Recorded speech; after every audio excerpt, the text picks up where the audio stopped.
Hi students, welcome to LMT. Today we are doing the revision of chapter 2 circles. Question paper revision, Onam exam special revision, that is question number 23. What is question number 23? Draw a rectangle of side 6 cm and 4 cm and draw a square of same area as that of rectangle. ഇതാണ് ഒരു ചതുരത്തിന് നീളവും വീതിയും തന്നിട്ടുണ്ട് 6 സെന്റിമീറ്ററും 4 സെന്റിമീറ്ററും. അതേ അളവിനുള്ള വിസ്തീർണം area, ആ ചതുരത്തിന്റെ area എത്രയാണോ ആ ഏരിയക്ക് ഈക്വൽ ആയിട്ടുള്ള ഒരു സമചതുരം വരയ്ക്കുക. ആദ്യം നമ്മൾ ഒരു ചതുരം വരയ്ക്കാം. That is rectangle of length and breadth 6 cm and 4 cm. Draw a rectangle of length 6 cm and 4 cm. ബോർഡിൽ വരയ്ക്കുമ്പോൾ ഇച്ചിരി ചരിഞ്ഞൊക്കെ വരും, അതൊന്നും കാര്യമാക്കണ്ട. നിങ്ങൾ ശരിക്കും മെഷർ എടുത്ത് വരയ്ക്കുക. The name ABCD. ഞാൻ റഫായിട്ട് കാണിക്കുന്നതേ ഉള്ളൂ. ഇനി എന്ത് ചെയ്യണം? ഈ 4 cm അങ്ങോട്ട് എക്സ്റ്റെൻഡ് ചെയ്യാം. അതിൻ്റെ ഒരു പേര് കൊടുക്കുക ഇത് 4 cm. ബ്രെഡ്ത്ത് എത്രയാണോ അത്രയും ലെങ്ത്, അത്രയും നീളം ഇങ്ങോട്ട് നീട്ടണം. AB നീട്ടി AE വരെ ആയി. അപ്പം മൊത്തം 6 4 10 ആയി. അപ്പൊ ഇതിന് നമുക്ക് ആദ്യം എയിന്ന് ഈ എയിലേക്ക് A to E AE വ്യാസമായിട്ട് ഒരു അർദ്ധവൃത്തം വരയ്ക്കണം. We have to draw a semicircle through A to meet at E. അതിന് നമുക്ക് പെർപെൻഡിക്കുലർ ബൈസെക്ടർ വേണം. അപ്പം 6 + 4 10 ആയതുകൊണ്ട് 5 ഏകദേശം ഇവിടെ വരും. പെർപെൻഡിക്കുലർ എങ്ങനെയാ വരയ്ക്കുന്ന? Take the length of more than half the length of AE. Draw from keep a rhombus here, draw an arc here, down from E, cut those arcs, then join. ഏകദേശം ഇങ്ങനെ വരും. എയിൽ നിന്ന് മുകളിലും താഴെ ആർക്ക് വരയ്ക്കുക, ഇയിൽ വെച്ച് കട്ട് ചെയ്യുക, പെർപെൻഡിക്കുലർ വരയ്ക്കുക. അപ്പോൾ മിഡ് പോയിന്റ് കിട്ടി. ഈ ലെങ്ത് കോമ്പസിൽ എടുത്തിട്ട് draw a semi circle to meet at E. From A അങ്ങനെ ഒരു സെമി സർക്കിള് വരയ്ക്കുക. എന്നിട്ട് ഈ ബിന്ന് BC വരെയുള്ള ലെങ്ത് സെമി സർക്കിളിൽ ടച്ച് ചെയ്യാൻ വേണ്ടി ഇവിടം വരെ നീട്ടുക. C അല്ലായിരുന്നോ? ഈ ഇവിടെ F എന്ന് പേര് കൊടുക്കുക. എന്നിട്ട് എന്താ വേണ്ടത്?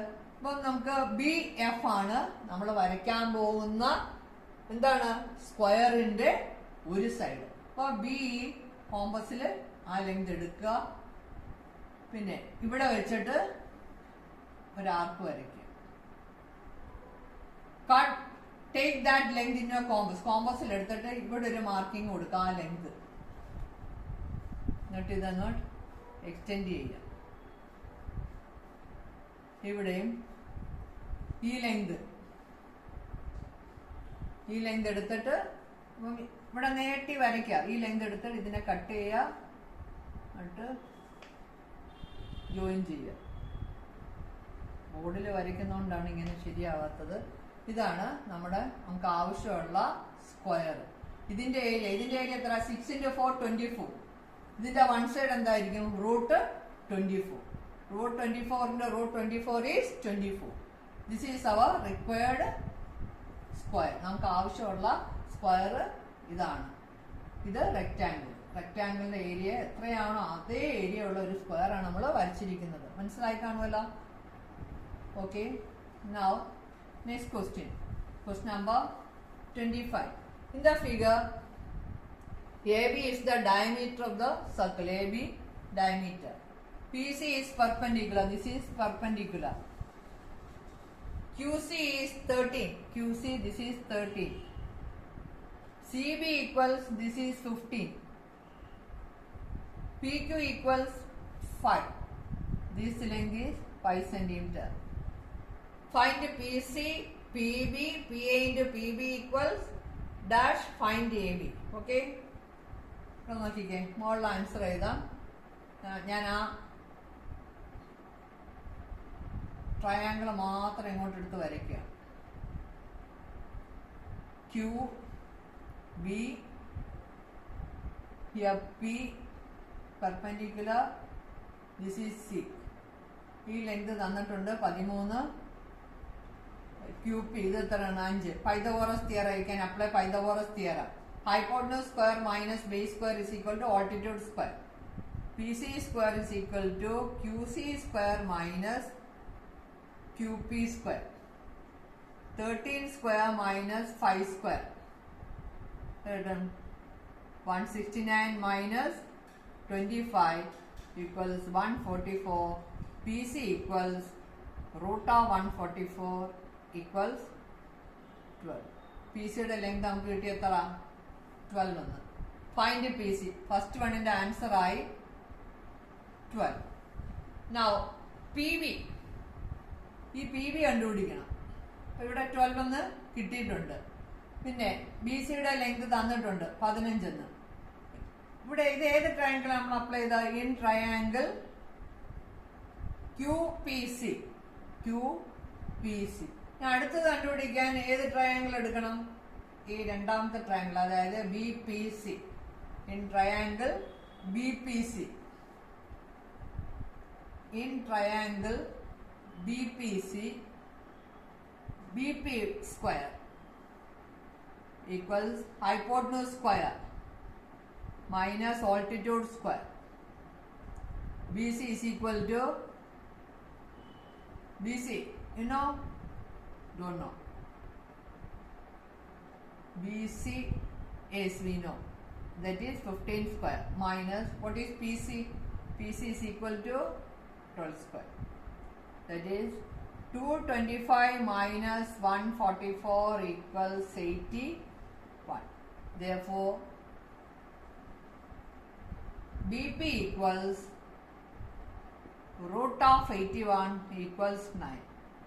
BP യുടെ ലെങ്ത് കിട്ടി, ദാറ്റ് ഈസ് PB. രണ്ടാമത്തെ ആൻസർ ആയി 9.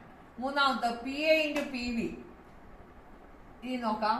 PA into PB equals PC square. Perpendicular ആയതുകൊണ്ട് നമുക്ക് ഇത് ഡയമീറ്റർ ആണ്. ഇത് mid point here, centre O. ഇത് നമ്മൾ പഠിച്ചിട്ടുള്ള റിലേഷൻ ആണ്. അടുത്ത ഫൈൻഡ് AB. ഞാനങ്ങ് ചോദ്യം മൊത്തം വായിക്കുകയാണ്. Find AB. അപ്പോൾ AB കാണാൻ ആവശ്യപ്പെട്ടിരിക്കുന്നു. നമുക്ക് ഏതിൻ്റെയൊക്കെ ലെങ്ത് അറിയാം? ഈ ലെങ്ത് അറിയാം, ഈ ലെങ്ത് അറിയാം. ഇനി AQന്റെ ലെങ്ത് നമുക്ക് അറിയോ? അറിയത്തില്ല. നമ്മളിവിടെ എന്താണ് അപ്ലൈ ചെയ്യേണ്ടത്? എങ്ങനെയാണിത് കൊണ്ടുപോകേണ്ടത്? ഏത് രീതിയിൽ നമുക്കിത് ചെയ്യാം? നമ്മുടെ റിലേഷൻ ഉണ്ടല്ലോ, ആ റിലേഷൻ തന്നെ നമുക്ക് ഉപയോഗിക്കാം. മൂന്നാമത്തെ പാർട്ടിന്റെ answer PA into, this is answer D. PA into PB equals PC square. PA നമുക്ക് അറിയോ? ഇല്ല. PA into PB. PB ഇപ്പൊ നമ്മൾ കണ്ടുപിടിച്ച 9. PC നമുക്ക് ആദ്യം കിട്ടിയായിരുന്നു. എത്ര കിട്ടി? 12 എന്ന് കിട്ടി. 12 square. Therefore PA equals 12 square is 144 divided by 9. What is it? 1 9 9. How much? 54. 6. PA equals 60. Now we have to find AB. AB ആണ് കണ്ടുപിടിക്കേണ്ടത്. AB എന്ന് പറയുന്നത് AB യുടെ നീളം PA plus PB. എഴുതിക്കൂടെ? PA plus PB. P എത്ര? 16. PB എത്ര? 9. 16 9 എത്രയാണ്? 25. അപ്പൊ AB യുടെ നീളം 25 സെന്റിമീറ്റർ. ഓക്കെ. അപ്പൊ ഈ ചോദ്യമൊക്കെ പ്രധാനപ്പെട്ട ചോദ്യമാണ്. എപ്പോഴും പരീക്ഷയ്ക്ക് വരുന്നതാണ്. നേരത്തെ നമ്മൾ വരച്ചതും ആ ചോദ്യം എപ്പോഴും പരീക്ഷയ്ക്ക് വരുന്ന 5 5 10 മാർക്കിന്റെ ചോദ്യമാണ് നമ്മൾ ചെയ്തു കഴിഞ്ഞത്. ഇത് രണ്ടും മനസ്സിലായെന്ന് കരുതുന്നു. അടുത്ത 1 2 ചോദ്യമുണ്ട് ഈ പാഠത്തിൽ തന്നെ. അത് അടുത്ത ക്ലാസ്സിൽ. Okay, by.